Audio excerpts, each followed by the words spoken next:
Okay, so Archive, which is an interesting, if derivative, but that's not necessarily a bad thing, science fiction film, written and directed by Gavin Rothery, whose previous credits include, I think he's worked in video games, and he worked on Moon, the Duncan Jones film, which I like very much. So the story is, in the not too distant future, an isolated scientist played by Theo James is building an artificial intelligence into which he is attempting, it becomes clear quite early on, to imbue the consciousness of his wife.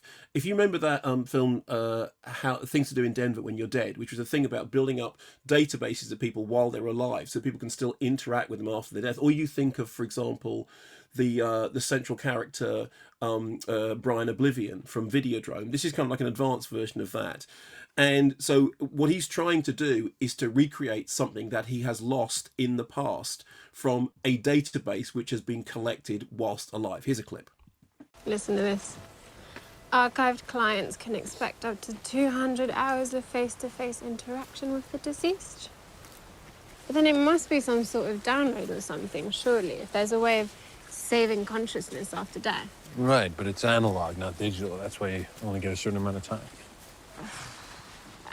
I know it's new technology and everything, but it's just weird as shit to me. Yeah, it's weird, but it's also kind of amazing. And you get to say goodbye properly. Why would you want to talk to me if I was dead? Because I would miss you. I'd miss you too, I guess. I mean, I wouldn't know I was dead, right? How'd you know you would anyway? So for most of the film, he's on his own with just the prototypes that he has created. He's created two so far, which owe a great debt to, I think, the drones from Silent Running. And he's working on this new experiment, which he's trying to do under the wire. Meanwhile, people are starting to suspect. The supporting cast is Stacey Martin, we heard there, and the recently ennobled Toby Jones, who turns up and has a very, very sinister conversation with our central character. Here's the thing about the film. It basically, in terms of the ideas that it uses, it's using ideas that we've seen before in Ex Machina, particularly, Blade Runner, Ghost in the Shell to some extent, Robot and Frank, Marjorie Prime. I mean, these are not new ideas, but one of the great things about science fiction is that it's a sort of self-referential genre. And the films to which this is referring, or from which it's borrowing, are all films that I like.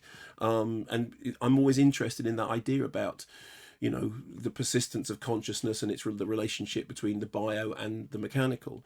Also, the film has a lovely look to it. It's shot by Laurie Rose, who's a brilliant cinematographer, and it has a really good score by Stephen Price, who, if you remember Gravity, one of the things about Gravity was, you know, it's silent in space, but what they did was they gave you the sound effects through the score by Stephen Price. Well, Stephen Price has done the score here, and the score, I think, does an awful lot of kind of filling in the background detail of the world and that kind of strangely plastic but also slightly biological feeling that's going on.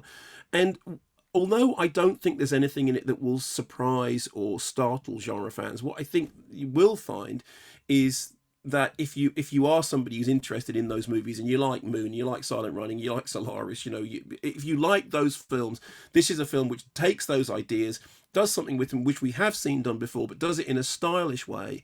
And actually, I think it's. I was surprised by how drawn in I was by the atmosphere of it, and it's partly to do with the way it looks. It's partly to do with the way it's played. I mean, obviously, a lot of heavy lifting from the central performance, but also partly to do with the way in which the music absolutely tells the story. It was going to be a cinema release. It's on digital download from the 18th, and I was surprised by how much I enjoyed it. It's called Archive.